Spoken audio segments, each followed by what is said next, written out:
Paz do Senhor, meus irmãos e minhas irmãs em Cristo.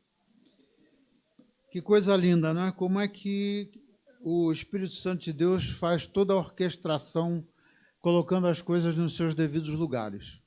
Ela estava ministrando e a canção e tudo isso diz respeito à nossa purificação. E a purificação nossa do ponto de vista espiritual está de acordo com o tema que é prepara-te para o nosso encontro com o Senhor. E eu pergunto a vocês, existe a possibilidade de purificação ou a possibilidade de estarmos prontos um dia para a volta do Senhor, se não houver perdão? Existe essa possibilidade, se não houver perdão? A maneira da gente se purificar sem haver o perdão do Senhor na nossa vida? Eu estava ministrando sobre o assunto de matrimônio, mas o assunto do perdão ele não é exclusivo para o matrimônio ou o casamento. O assunto de perdão se aplica a cada indivíduo. E uma das coisas que causa mais conflitos dentro dos relacionamentos humanos e principalmente dentro do matrimônio é a falta de quê? A falta de perdão. Todo mundo já ouviu falar de perdão, mas eu agora vou explorar algumas situações específicas nas Escrituras que tratam do perdão. Por que razão? Esse retiro tem sido uma oportunidade para a cura da nossa alma.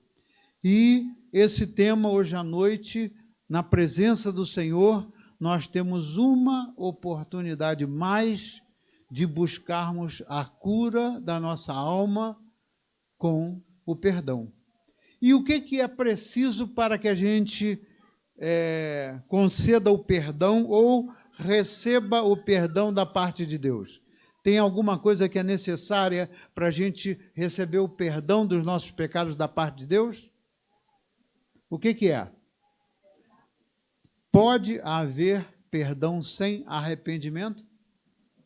É impossível de haver perdão sem arrependimento. Então é a noite hoje em que o Espírito Santo vai continuar ministrando a nós no sentido da gente sair daqui desse lugar curado até o final do retiro. Muito bem, então hoje nós já falamos sobre o assunto do amor verdadeiro, que é outro requisito para a nossa vida transcorrer a busca do crescimento espiritual e da purificação, o amor de que nós falamos hoje à tarde, o amor verdadeiro. Mas, na verdade, o que eu quero me focalizar mais é no assunto do perdão. Então, o que é perdoar? O que nós entendemos por perdoar?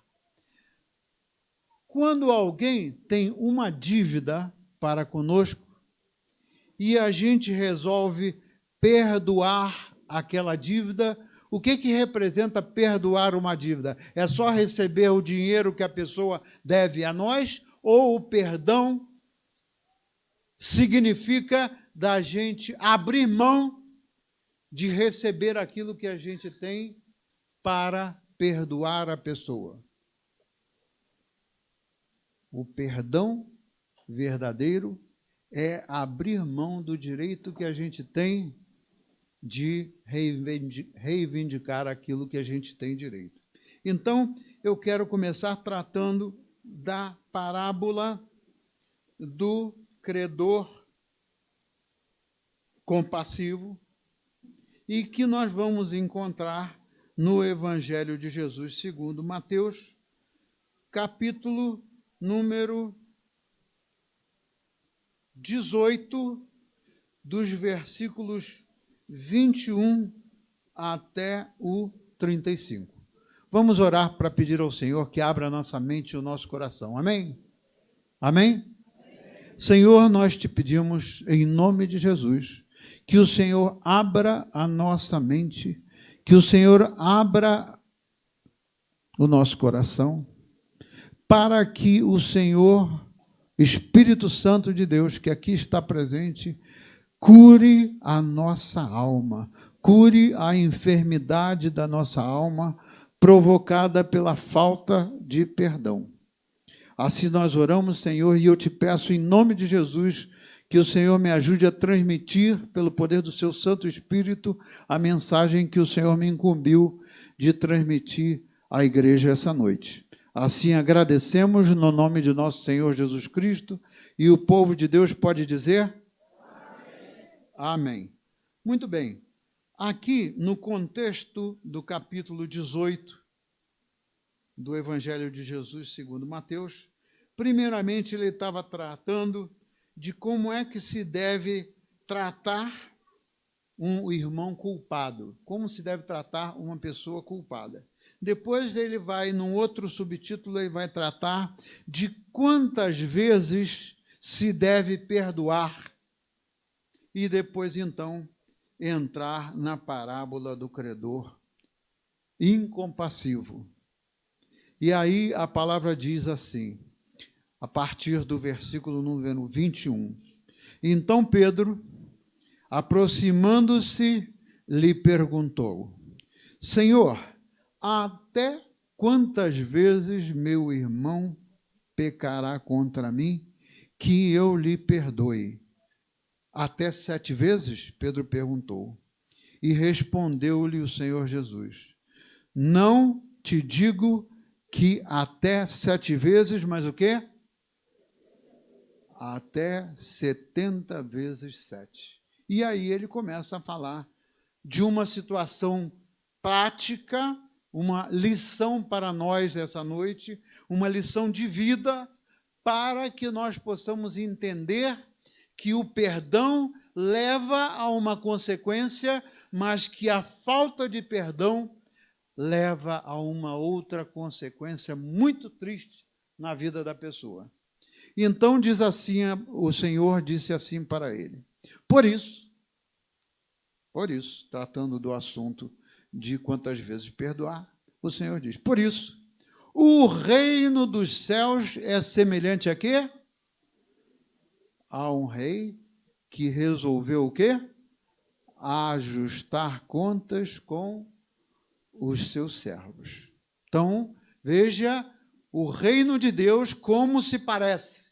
Se nós queremos estar prontos para o encontro com o Senhor e vivermos a eternidade lá no reino de Deus, nós precisamos de aprender essa lição e colocá-la em prática, porque se a direção é uma, nós chegamos a um resultado, e se a direção é a falta de perdão, nós vamos chegar a outro resultado. Então diz: por isso, o reino dos céus é semelhante a um rei que resolveu ajustar contas com os seus servos. E, passando a fazê-lo, trouxeram-lhe um que lhe devia quê? 10.000 talentos. Uma unidade de moeda lá, o talento. Não tendo ele, porém, com que pagar, ordenou o Senhor que fosse vendido ele, a mulher, os filhos e tudo quanto possuía, e que a dívida fosse paga. Essa era a lei daquela época.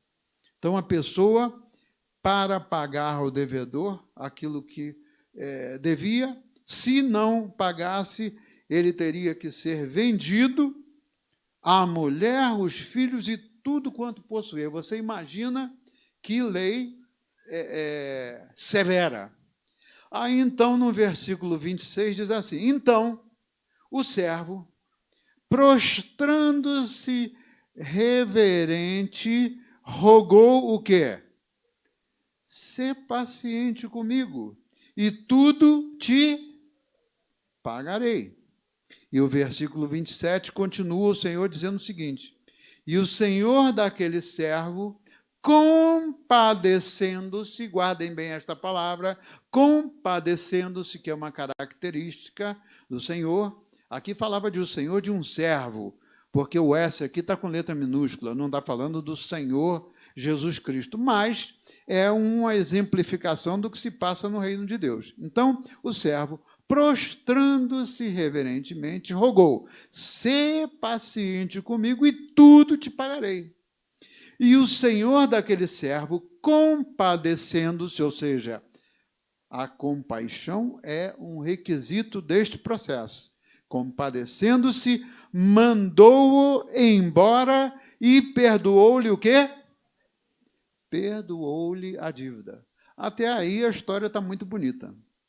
Mas agora vai cair numa outra situação em que se vê acontecer no dia a dia da vida das pessoas que não têm compaixão e que elas são perdoadas, mas não querem perdoar aqueles que a devem. Isso é muito grave dentro do matrimônio, mas é muito grave também em todos os demais tipos de relações humanas. Então, o senhor daquele servo, compadecendo-se, mandou-o embora e perdoou-lhe a dívida. Saindo, porém, aquele que era o devedor e que foi perdoado, saindo, porém, aquele servo, encontrou a quem? Um dos seus servos que o quê? Que lhe devia 100 denários, ou seja, muito menos do que o outro que foi perdoado. Devia apenas 100 denários. E, agarrando-o, o sufocava, dizendo: obrigado, irmã, paga-me o quê? Paga-me o que deve. Você vê a crueldade de alguém que acabara de ter tido a sua dívida muito maior perdoada e que, no entanto, agiu sem nenhuma compaixão para com quem devia a ele muito menos. Então, o que diz aqui? Saindo, porém, aquele servo, encontrou um dos conservos que devia 100 denários e, agarrando, sufocou, dizendo: paga-me o que deves. Aí vem o versículo 29, e aí diz o seguinte: então, o seu conservo, caindo-lhe aos pés, lhe implorava, ou seja, aquele devedor dos 100 denários, lhe implorava: sê paciente comigo e te pagarei. Ou seja, você veja que as coisas nas Escrituras são muito claras. Quando aquele devedor daquela tonelada de dinheiro quando ele foi cobrado, ele pediu a mesma coisa: sede paciente, porque eu te pagarei. Mas quando ele foi cruel com outra pessoa que devia muito menos, aquela pessoa rogou a ele a mesma coisa, né? Que fosse paciente e te pagarei. Quantas vezes na vida de muitas pessoas a pessoa acaba de ser perdoada e, no entanto, age de uma maneira tão cruel quanto esta que está caracterizada aqui. E aí no versículo 30 diz assim: ele, entretanto, não quis, e antes, indo-se, o lançou na prisão até que saldasse a dívida. Imagina que crueldade. Aquilo que não fizeram com ele, ele fez com outro. Então, versículo 31. Vendo os seus companheiros o que havia passado, o que aconteceu? Entristeceram-se muito e foram relatar ao seu senhor tudo o que acontecera. Então, o seu senhor, chamando-o, veja como a coisa agora toma outro rumo. O seu senhor, chamando-o, lhe disse: servo malvado, perdoei-te aquela dívida toda porque me suplicaste. Não devias tu igualmente compadecer-te do teu conservo, como também eu me compadeci de ti? E, indagando-se, o Senhor o entregou aos verdugos até que ele pagasse o quê? Toda a dívida. Aí vem o versículo chave para fechar esta parábola que eu gostaria que todos lessem comigo, os que têm a Bíblia na mão. O que diz a palavra? Assim também meu Pai celeste vos fará, se do íntimo, o quê? Não perdoardes cada um a seu. Palavra do Senhor para nós. Meus irmãos, isso aí retrata o que se passa nesse mundo de trevas, onde só existe falta de compaixão, onde só existe violência, porque, veja só, a violência não é só você pegar uma arma e atacar e matar uma pessoa. A violência moral, a violência decorrente da atitude das pessoas é uma coisa que causa um mal terrível. E esse mal, ele há de ser, de alguma maneira, coibido. E o Senhor, como foi pregado aqui pelo pastor Érico, como outros pregadores aqui durante esse retiro pregaram, existe sempre uma consequência para a atitude da pessoa. Se a atitude da pessoa é de obediência àquilo que Deus quer que se faça, o resultado é um. Mas se a atitude é de desobediência, de falta de compaixão e todas essas coisas que afetam a nossa sociedade, obviamente que nós tratamos com um Deus misericordioso. O nosso Deus é o Deus de amor, ele é o próprio amor, mas ele também é um Deus o quê? Justo. Ele é um Deus justo. Portanto, e dentro do próprio contexto de tudo que foi pregado aqui, essa noite nós queremos colocar dentro da nossa mente, dentro do nosso coração, é que para cada atitude de nossa vai haver sempre uma consequência. Muito bem, lá no início da história, Pedro pergunta quantas vezes. Aí o Senhor diz para ele 70 vezes 7, o que quer dizer que nós devemos perdoar ilimitadamente. Aí eu pergunto a vocês, nos relacionamentos humanos em geral, nos dias atuais, e dentro principalmente do matrimônio, será que de fato nós estamos atuando, como diz a palavra de Deus, para nós perdoarmos um ao outro ilimitadamente? Será que essa é a realidade da nossa vida? Vamos colocar a nossa vida em uma revisão, meus irmãos. Esse retiro, ele dá para nós um montão de instruções, um monte de lições e a possibilidade de nós nos arrependermos das coisas que nós estamos descumprindo de acordo com a palavra de Deus, para podermos estar prontos para quê? Preparados para quê? Para a volta do Senhor. Não se sabe quando o Senhor vai voltar, mas o que parece é que ele vai voltar breve. E se ele vai voltar breve, nós não temos tempo para perder, continuando com a nossa impaciência, com a nossa falta de compaixão e com a falta de perdão. Muito bem. Então, por que nós devemos perdoar ilimitadamente? Você já contou? Pense, reflita sobre isso durante a semana e nos dias vindouros. Você já reparou, e eu já reparei, eu não estou fora dessa reflexão. Eu quero confrontar a mim também, e eu quero que vocês se confrontem a vocês mesmos e pensar o seguinte, já calcularam, já imaginaram, faça uma revisão na sua vida desde o passado, já imaginaram quantas vezes o Senhor perdoou o seu pecado, os seus pecados? Vocês acham que nós que cremos no Senhor Jesus e que buscamos do Senhor Jesus e que verdadeiramente nos arrependemos dos nossos malfeitos, vocês acham que o Senhor nos perdoou só um pouquinho ou o Senhor nos perdoou inúmeras e inúmeras e inúmeras vezes? É por isso que a gente deve perdoar os outros de forma ilimitada, porque o Senhor, o que ele fez naquela cruz, ele carregou sobre os ombros dele, e eu não sei se a gente vai ter oportunidade de ouvir a canção que está prevista, que diz: foi na cruz que eu vi todos os meus pecados ali.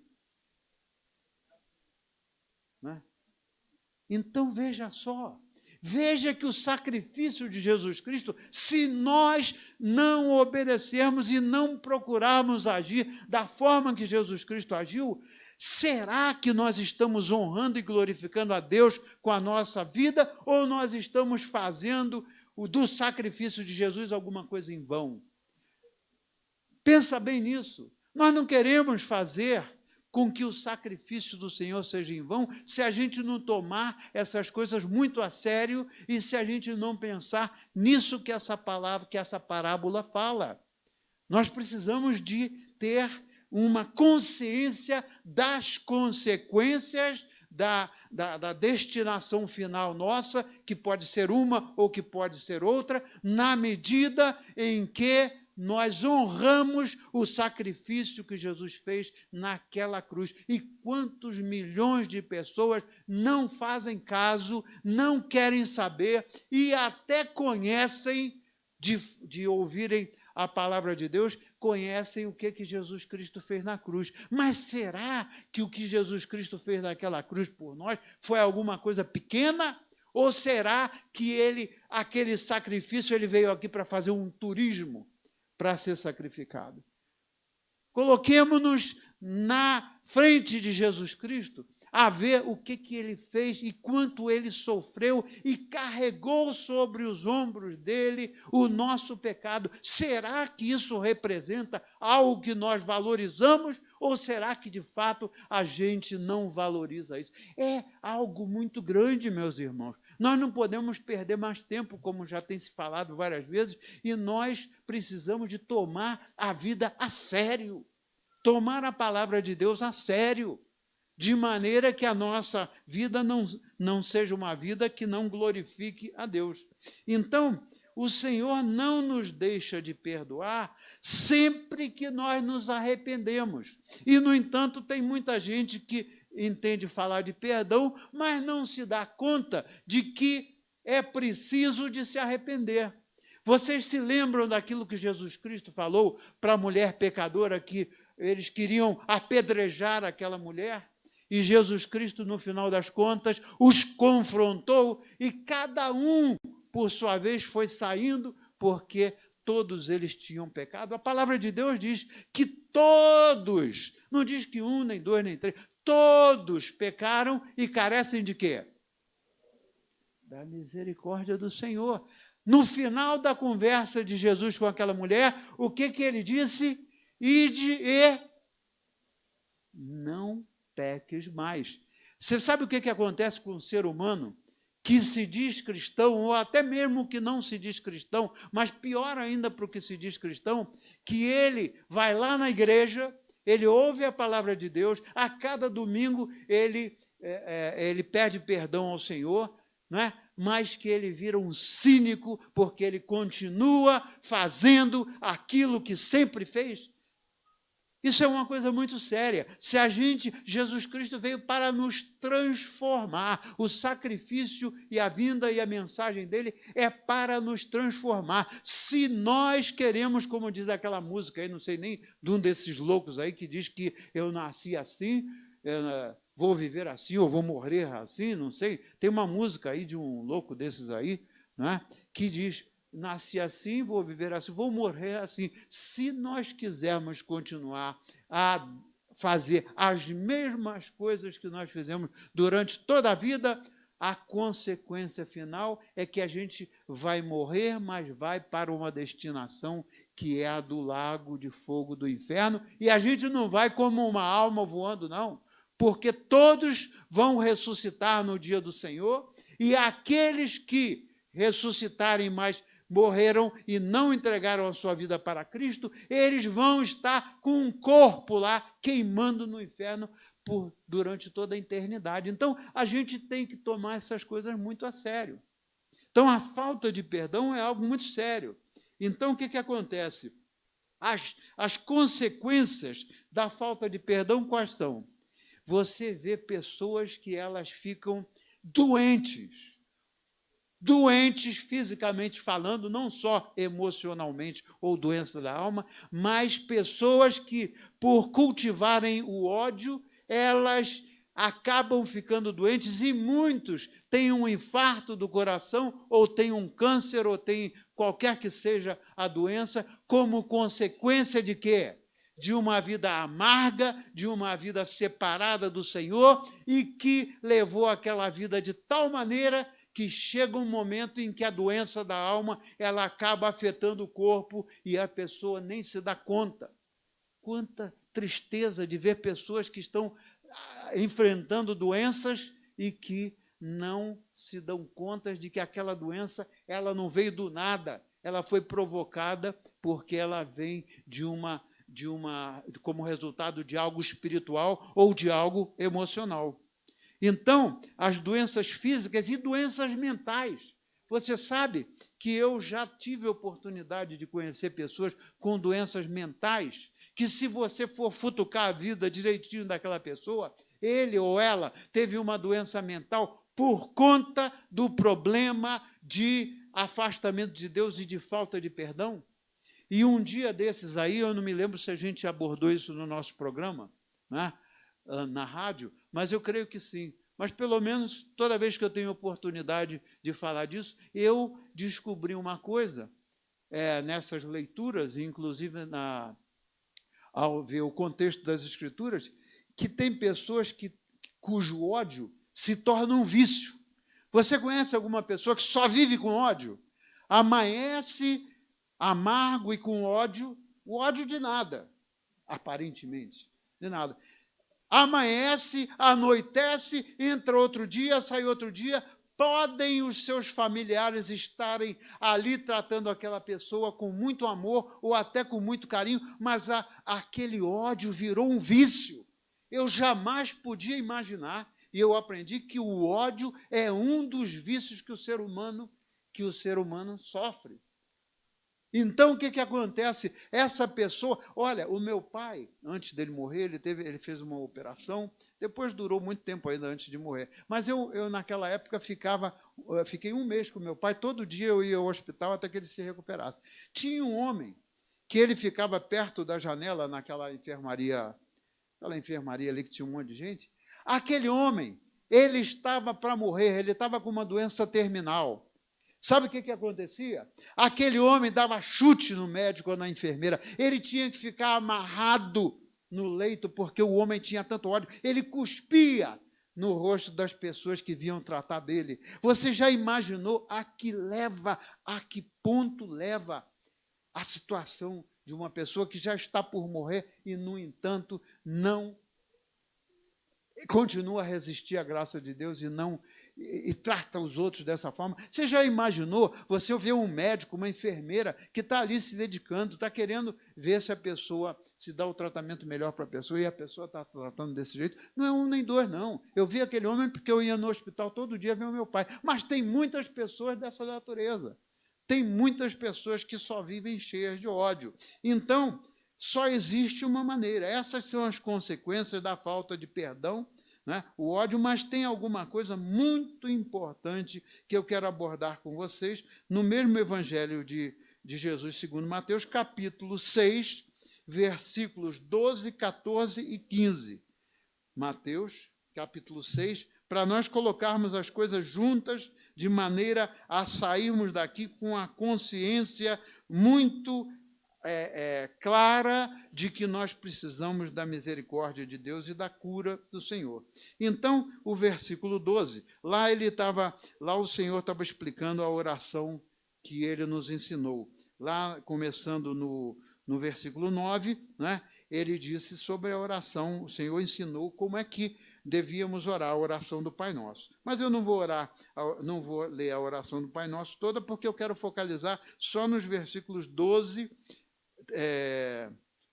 14 e 15. O versículo 12, na oração que o Senhor nos ensinou, diz assim: perdoa-nos o quê?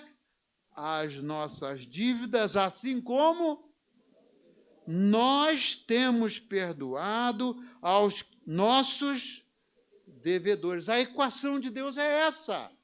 As coisas de Deus são muito claras, a gente não busca entender, e a própria Bíblia diz que nós perecemos pela ignorância da palavra de Deus. Então, perdoa-nos, Senhor, as nossas dívidas. Quantas vezes a gente ora a oração do Pai Nosso e não está nem entendendo o significado disso? Perdoa-nos as nossas dívidas, assim como nós perdoamos, assim como nós temos perdoado os nossos devedores. Agora, veja a consequência lá dessa equação nos versículos 14 e 15. Diz lá, por quê?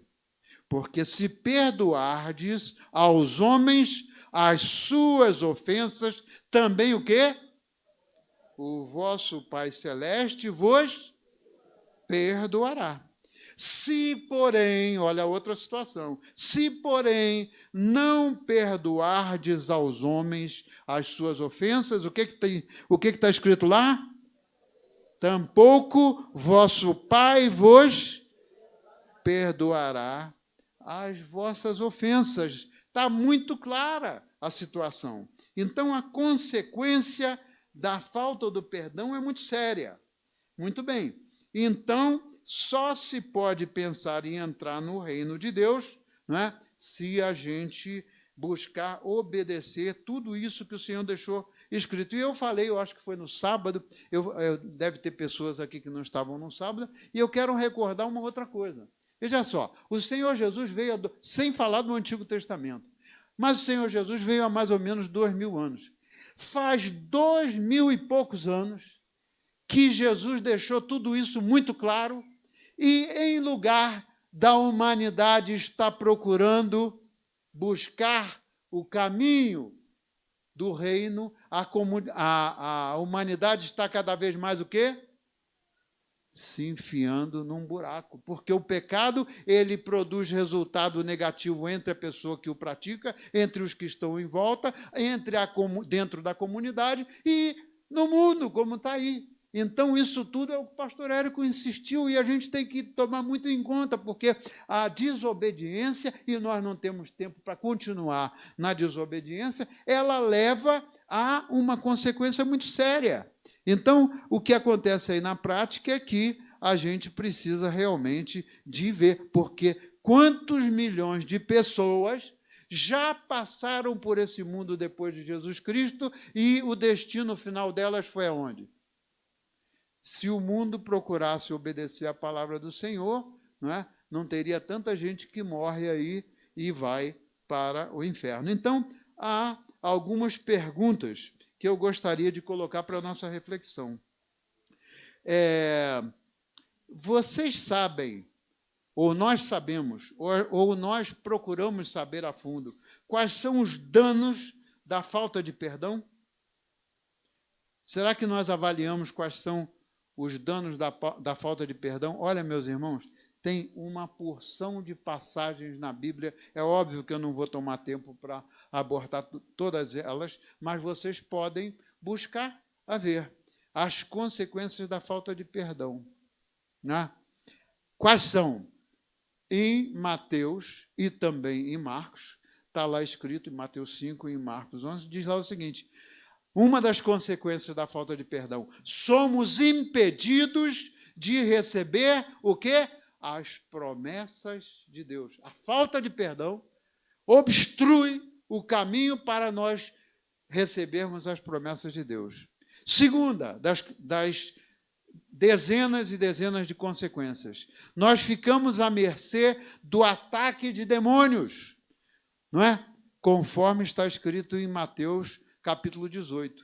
Então, em muitos lares, nada prospera e nada se harmoniza, porque o que acontece é que os espíritos malignos se aproveitam da porta que a gente deixa aberta pela falta de perdão, e aí vem a maledicência provocada pela falta de perdão, a discórdia e tudo que não dá certo na vida do casal e na vida da família, e pior do que isso, que passa essas maldições para os filhos, é aquilo que diz respeito à falta de perdão. né? Depois tem uma outra passagem, uma outra consequência em Colossenses 3,15, que diz o seguinte: nós perdemos a paz de espírito e, por vezes, sentimos-nos oprimidos. Será que uma pessoa que não concede o perdão a alguém que a ofendeu pode viver em paz? Não pode, sabe por quê? Porque quando a gente retém o perdão de uma pessoa, é como você funcionar como um carcereiro, que você está o tempo todo ali, 24 horas por dia, observando o cara, você tem a chave da cela e você mantém o cara no cárcere porque você não quer perdoá-lo. Essa é uma boa ilustração. Nenhum de nós quer ser carcereiro, ocupados lá dia e noite, tomando conta para reter o perdão de uma pessoa. E uma vez aconteceu um negócio, eu gosto de dar exemplos práticos. Teve uma pessoa que, comentando, falou assim: pastor, eu não vou, eu tenho a prova, você vê que coisa terrível, eu tenho a prova de todas as trapaças que uma pessoa da minha família fez comigo, passou cheque, assinou, roubou cheques meus, assinou cheques em meu nome, etc., falsificou documentos.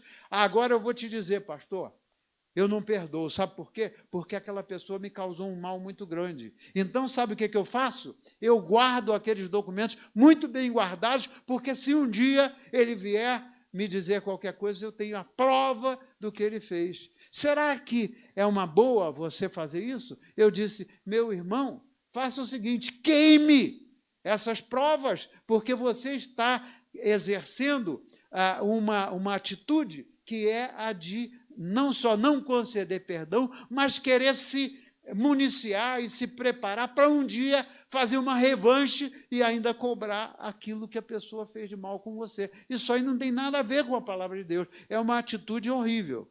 A outra coisa é o seguinte, a outra consequência é que nós perdemos todo o entusiasmo pela vida de oração. A nossa vida de oração, meus irmãos, vocês sabem, eu não estou falando nenhuma novidade. Quando a gente retém o perdão, seja em relação ao nosso cônjuge, seja em relação ao nosso companheiro de trabalho, a quem quer que seja, quando a gente retém o perdão, aquilo dali é uma obstrução para a nossa vida de oração, porque o nosso coração não está puro ao ponto da gente conversar com Deus, porque a gente está carregando aquela carga. É uma coisa que é prática no dia a dia da vida da gente, que a gente tem que aprender para não fazer. Não é? E se nós ficamos irritados e perdemos o nosso autocontrole, nós estamos fazendo o quê? Nós estamos rejeitando o fruto do Espírito, porque dentre os frutos do Espírito nós temos a paz, nós temos o autocontrole, tudo isso. A pessoa também que fica irritada, alguém que é muito irritadiço, certamente vai perder a oportunidade de tirar, de viver pelos frutos do Espírito. E, por fim, se nós não abrirmos espaços para fluir o perdão, nós nos tornamos rancorosos, nós nos tornamos amargos e hostis até mesmo às pessoas mais chegadas. A gente se torna amargo não é só com o cara que xinga a gente na rua, não. A gente se torna amargo até com as pessoas em redor de nós. E aí essa raiva se alastra e ela vai se enraizando até o ponto de nós vivermos em total impossibilidade, pelo rancor e pelo ódio, em total impossibilidade de receber o perdão de Deus, porque a regra qual é? Senhor, perdoai os nossos pecados, assim como perdoamos aqueles que nos têm ofendido. Muito mais coisas. Isso aqui é material do programa. Eu trouxe que é para a gente poder, quando vocês ouvirem essa conversa na fase 5 do programa, vocês vão se lembrar. Então, esses são os danos que causa. Muito bem. Então, eu quero agora verificar uma coisa. Lá na cruz do Calvário, a gente sabe o que aconteceu, mas é preciso que a gente tenha consciência disso e que a gente possa colocar em prática o que o Senhor nos manda fazer. Então, a cruz do Calvário é o foco onde nós vemos o que o Senhor fez por nós, para que a gente possa cada vez mais imitar, sermos imitadores de Cristo. Então, para não prolongar muito o assunto, vamos às conclusões, antes daquela música que vai ser a nossa oração final. Não é? Então, o que nós devemos fazer para obedecer o que o Senhor nos mandou e nos deixou escrito como mandamentos e como orientações do nosso Senhor Jesus Cristo? Perdoarmos a quem? As árvores? Perdoarmos os passarinhos? Perdoarmos a quem?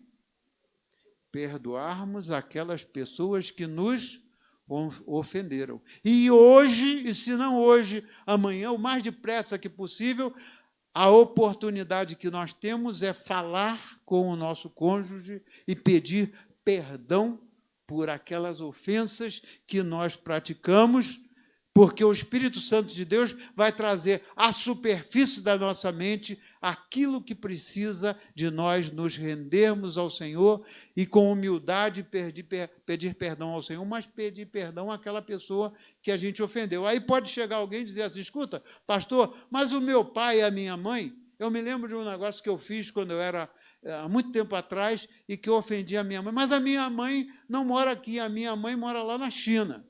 Pega no telefone e liga para sua mãe, enquanto ela exista, porque a pior culpa que a gente carrega nos ombros é quando alguma pessoa com quem nós tivemos um conflito, como quando alguma pessoa morre, sem a gente ter tido a oportunidade de pedir perdão. É coisa prática da vida. Segunda lição, nós precisamos de amar com o amor verdadeiro, aquele que nós tratamos aqui hoje à tarde. O amor verdadeiro é que nos permite perdoar. Por quê?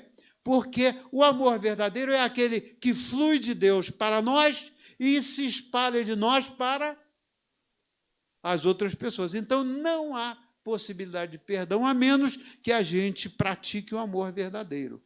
Então, a outra lição é o seguinte: é que o Senhor Jesus, ele se entregou em sacrifício, carregou sobre os ombros dele. Veja só, o peso que o Senhor carregou sobre os ombros dele. Carregou sobre os ombros dele o nosso pecado. Para que finalidade? Para nos reconciliar com quem? Com meu avô e com a minha avó? Ou para nos reconciliar com o nosso Pai Celestial? Ele se ofereceu em sacrifício. Ele não tinha culpa, ele não tinha pecado. Então, ele se entregou naquela cruz no nosso lugar. Nós é que deveríamos estar lá. E, no entanto, ele fez aquilo para nos reconciliar com quem? Com o nosso Pai. E depois, então, ele ressuscitou e prometeu que nós vamos ressuscitar para nós termos a vida eterna. Então, a falta da nossa atitude no sentido de honrar e glorificar o Senhor com a nossa vida, reconhecendo e dando valor ao que Ele fez quando Ele levou sobre os ombros dele o nosso pecado, foi que Ele fez isso com um propósito, foi o de nos reconciliar com o nosso Pai Celestial. Nós não temos chance de nos reconciliar com o nosso Pai Celestial se a gente só quiser fazer boas obras. Eu vou fazer 24 horas por dia, 365 dias por ano, eu vou fazer aqui para ajudar, vou fazer boas obras e tal, que eu quero me redimir dos meus pecados. Não existe nenhuma boa obra, as boas obras são o testemunho da nossa fé, mas nós não podemos comprar a graça de Deus sendo bonzinhos, como muita gente quer se aparecer como bonzinhos. Então, na verdade, foi lá na cruz que Ele nos reconciliou. Então, vocês e eu, nós devemos pensar em o mais rápido que possível, primeiro, nos arrependermos, segundo, nós pedimos perdão ao Senhor e às pessoas, de maneira que a gente seja curado, e o Senhor diz nas Escrituras que quando Ele nos perdoa, o que acontece? Ele faz como a gente, quando a gente diz que perdoa alguém, mas na verdade não perdoou. O Senhor, quando nos perdoa, o que Ele faz? Ele se esquece, Ele lança aquilo no fundo do mar, e a pessoa que verdadeiramente perdoou não vai mais nem se lembrar de que algum dia aquela pessoa fez alguma coisa por ela. Então, quando a gente diz, olha, eu perdoo o fulano, mas acontece o seguinte, eu não quero mais saber e tal, isso aí é o faz de conta, porque, na verdade, a gente tem que deixarmos ser confrontados para o Senhor, de fato, limpar a nossa alma. Então, vocês creem nisso? Vocês creem nisso? Vocês creem que o Senhor Jesus, que foi lá naquela cruz, que Ele levou o nosso pecado sobre os ombros dele? Então, por que nós não cantamos aquela canção? Eu acho que os meus irmãos aí já devem estar com aquela canção preparada, Foi na Cruz.